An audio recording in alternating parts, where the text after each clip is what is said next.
Slide history of yoga. जब हम history की बात करें तो मैंने पहले भी आपको बताया है कि वैदिक period, pre classical period, classical period, yoga in medieval times, yoga in modern times. आज मॉडर्न टाइम्स है, आज भी योगा है और हमारे वैदिक पीरियड में भी योगा था। तो योगा का तो इतना कहते हैं ना कि उल्लेख हुआ है हमारे ग्रंथों में, हमारे शास्त्रों में, हमारे ऋषि मुनि, हमारे सब में, तभी से ये योगा चला आ रहा है। नेक्स्ट पर हम जाते हैं योगा इन वैदिक पीरियड। जब हमने चारों इनकी बात करी है तो हम योगा इन वैदिक पीरियड की बात करें तो in Vedic period the means to higher attainment were through knowledge और revelation from the universe through meditation.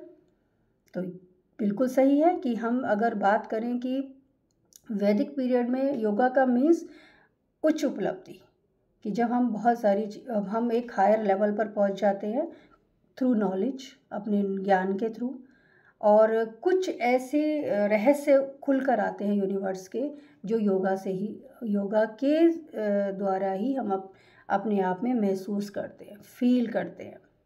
और इट कंप्राइज 3 योगास। जब हम वैदिक योगा में वैदिक पीरियड की योगा की बात कर रहे हैं तो ये 3 योग थे इसमें, मंत्र योग, प्राण योग और ध्यान योग। जब हम मंत्र योग की बात करते हैं तो बिल्कुल नेचुरल सी बात है कि वेयर द पावर ऑफ मंत्र। हमारे भारत में, हमारे हिंदुस्तान में मंत्रों का सबसे बड़ी शक्ति है। आज भी हम उन मंत्रों को यदि ध्यान से पढ़ें तो एक हमारी इंटरनल जो पावर है वो जनरेट होती है। तो ये मंत्र योग है, पावर ऑफ मंत्र है, through which the mantra become active as a tool of transformation in the mind.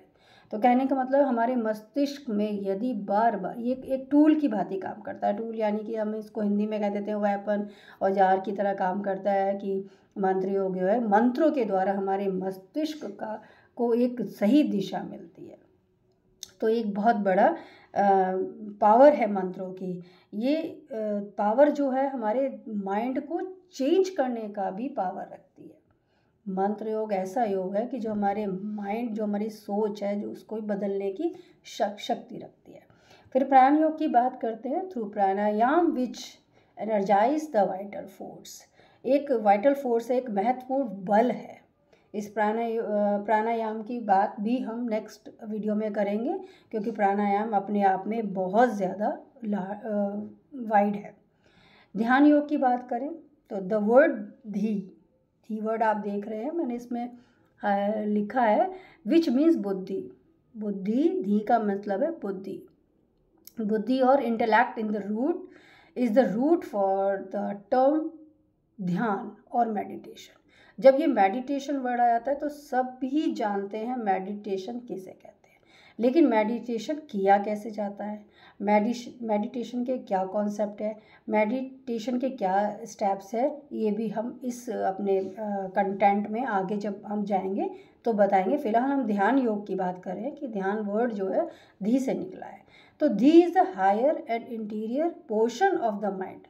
तो जो बुद्धि है हमारी, धी वर्ड है, ये हमारा कहते हैं ना सबसे हायर और पोर्शन है हमारे माइंड का, मानस जिसे कहते हैं, which enable us to perceive the eternal truth.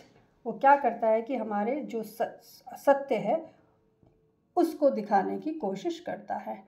Next आते हैं हम yoga in the pre classical period. अभी हमने बात करी थी कि योगा हमारे वैदिक पीरियड से चला आ रहा है, तो इसी तरह से yoga in pre classical period में आप ध्यान दें कि क्या था। One of the most outstanding yoga scriptures in the Bhagavad Gita. Everyone knows कि भगवत गीता क्या है, हमारा स्क्रिप्चर है, हमारा धर्म ग्रंथ है। भागवत गीता का नाम सबने सुना है, आप सभी ने भी सुना होगा जो मुझे सुन रहे हैं, कि भगवत गीता में आउटस्टैंडिंग कहना चाहिए कि बहुत इतना चीज़ समाई हुई है कि हम उसे अगर ध्यान से भी उसे पढ़ें तो हम बहुत सारी चीज़ों के कॉन्सेप्ट हमारे क्लियर हो जाएंगे। नेक्स्ट है, according to the Bhagavad Gita there are 3 important path. 3 important path हैं which lead to establishing relationship with the supreme, जो हमें उच्च पावर से, सुप्रीम पावर से रिलेशनशिप बनाती है। जैसे योगा और परफेक्ट एक्शन को क्या कहेंगे, कर्म योग। अभी हमने थोड़ी पहली स्लाइड में बात करी थी एक्शन की, कर्म योग की बात करी थी, where the action is power, कि कर्म योग में हमारा एक्शन होता है। भगवत गीता में कर्म योग के बारे में ही सबसे ज़्यादा दिया गया है कि व्यक्ति अगर कर्म योग करता है तो उसके फल उसे उसके अनुसार ही मिलते हैं। ये भी एक बहुत वाइड है जिसे हम बाद में डिस्कस करेंगे। Next, yoga of perfect devotion. Devotion आता है तो भक्ति आ जाती है। योगा ऑफ परफेक्ट नॉलेज, जन योग आ जाता है कि हमारे कंप्लीट ज्ञान, कहते हैं देखो कर्म आ गया, भक्ति आ गया, जन आ गया, हमारा एक्शन आ गया, हमारा डिवोशन आ गया, हमारी नॉलेज आ गई। तीनों चीज़ें ये क्लासिकल पीरियड में बताई गई हैं योगा के अकॉर्डिंग। अब आगे चलते हैं नेक्स्ट में, योगा इन क्लासिकल पीरियड।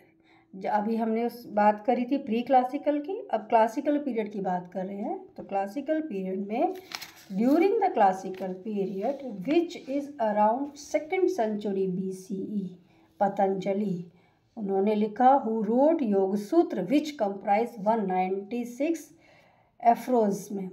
उन्होंने 196 कहावतें लिखी है क्लासिकल पीरियड में। वो कहावतें अगर यहाँ बतानी शुरू करी तो बहुत लंबा लेक्चर हो जाएगा, तो अभी हम देखते हैं आगे। It describes the 8 limbs. आपने सुना होगा 8 लिम्स, बुद्ध के अष्टांग मार्ग। जब हम अष्टांग मार्ग की बात करते हैं तो बौद्ध धर्म हमारा सामने आता है और उन्होंने अष्ट योग दिए कि क्या कहा, it describe the 8 limbs to reach the goal of human life, कि मनुष्य अपने जीवन के जब लक्ष्य तक पहुँचेगा, जब उस स्थिति में पहुँचेगा तो उसको 8 मार्ग, अष्टांग मार्ग के साथ गुजरना पड़ेगा। It emphasis that the goal of human life is freedom of miseries of death and birth.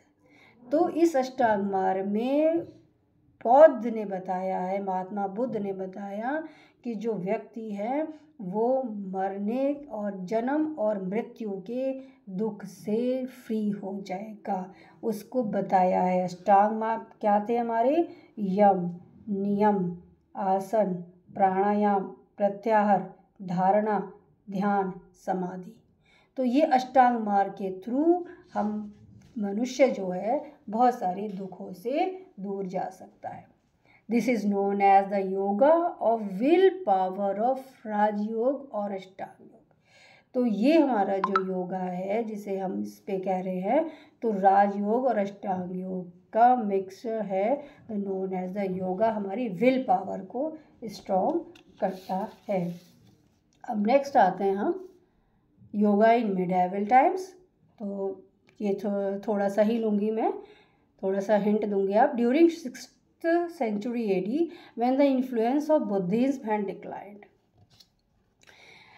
some great yogis like Machendranath and Gorakhnath set out to purify the system.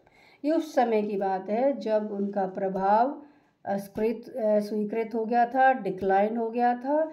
तब जो ग्रेट योगी आए, उनके नाम आज भी आप सुन रहे होंगे, मच्छेंद्रनाथ और Gorakhnath, set out the purify the system. फिर उस सिस्टम को प्योरीफाई करने के लिए ये हमारे ऋषि मुनि आए, जिन्हें हम बोलते हैं मच्छेंद्रनाथ और Gorakhnath. Purify the system. There were many treatises on hatha yoga written during this time. अब हठ योग की बात यहाँ पे आ जाती है, इसको डिटेल नहीं करेंगे, तो उस वक्त भी हठ योग लिखा गया। दे वर योगीज हु रिवील समाधि टू मैनकाइंड। उन्होंने मानव जाति के लिए कि मानव जाति कैसे समाधि तक पहुँचे। उस अष्टांग मार्ग में सबसे लास्ट का जो पॉइंट था समाधि, उस पर कहते हैं ना निबंध लिखे गए, उस पर बातें, उस पर बहुत सारी वर्क किया गया कि हु रिवील समाधि टू मैनकाइंड, मानव जाति के लिए समाधि को प्रकट करना की बात की गई थी। नेक्स्ट अगर हम आते हैं योगा इन मॉडर्न टाइम, जो आज चल रहा है, जिस आज प्रेजेंट सिनेरियो में जब हमारी लाइफ इतनी अस्त व्यस्त हो गई है, तो स्टूडेंट्स योगा हमारे लिए आज बहुत नेसेसरी हो गया है। और जब हम मॉडर्न टाइम की बात करते हैं तो बात करते हैं हम अरविंदो घोष की। इंटीग्रल योगा की बात उन्होंने करी। इंटीग्रल योगा और purna yoga by Shri Aurobindo emphasized surrendering to the divine and an opening to the divine force so that it may work to transform one beings। तो उन्हें परमात्मा के लिए प्रति समर्पण, कि कैसे हम परमात्मा के प्रति समर्पण करें, कैसे इंटीग्रेट करें, वो सारी चीज़ें श्री अरबिंदो घोष ने बताई। नेक्स्ट, श्री रामकृष्ण परमहंस अगेन, उन्होंने भी इन चीज़ों योगा के बारे में बहुत सारी चीज़ बताई। Record for the path of भक्ति योग एंड डिवाइन योग। तो श्री रामकृष्ण परमहंस की जब बात करते हैं तो भक्ति योग और डिवाइन लव की बात आती है, दैवीय प्रेम और भक्ति योग की बात आती है। रामकृष्ण और religion are revelation of God in his diverse aspect to satisfy the manifold demands of the human mind. One of the greatest contribution of Shri Ramakrishna to the modern world is his message of harmony of all religion।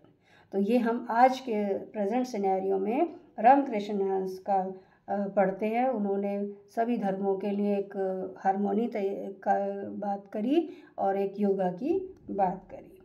तो ये हमारा आज जो हमने थोड़ा सा योगा के बारे में मैंने आपको बताया है कि कैसे स्टार्टिंग हुई, क्या योगा का मीन है, क्या इसकी इम्पोर्टेंस है, क्या इनका इसमें हमारे को एम्स ऑब्जेक्टिव्स है, क्यों हमें योगा करना चाहिए, क्या बैकग्राउंड थी। आज इस स्लाइड में हमने इन सब की बातें करी। नेक्स्ट जब हम नेक्स्ट वीडियो लेकर आएंगे तब हम योगा के जो प्राणायाम हैं, आसन हैं, उन सब चीज़ों को मैं बताऊंगी। मैं doctor Mamta Sharma, IPPG college Bulandshahr. Thank you so much. और इसके बाद थोड़ा सा हिंट मैं ये भी दे देती हूँ, schools of yoga, this is also known as Ashtanga Yoga, अभी बात करी है। This yoga deals with the discipline of the mind and its psychic powers. Hatha Yoga emphasis the method of bodily control and regulation of breath. Hatha Yoga is the ladder to ascend to the stage of summit of Rajayoga. तो हठ योग क्या है? एक सीढ़ी है वहाँ तक जाने की, राजयोग तक। Purification of the body and control of breath is the direct aim of hatha yoga. तो ये थोड़ा सा रह गया था, ये मैंने बाद में थोड़ा सा ऐड किया है। नीड फॉर योगा एजुकेशन, क्यों नीड होती है? Yoga education can supplement school of university education.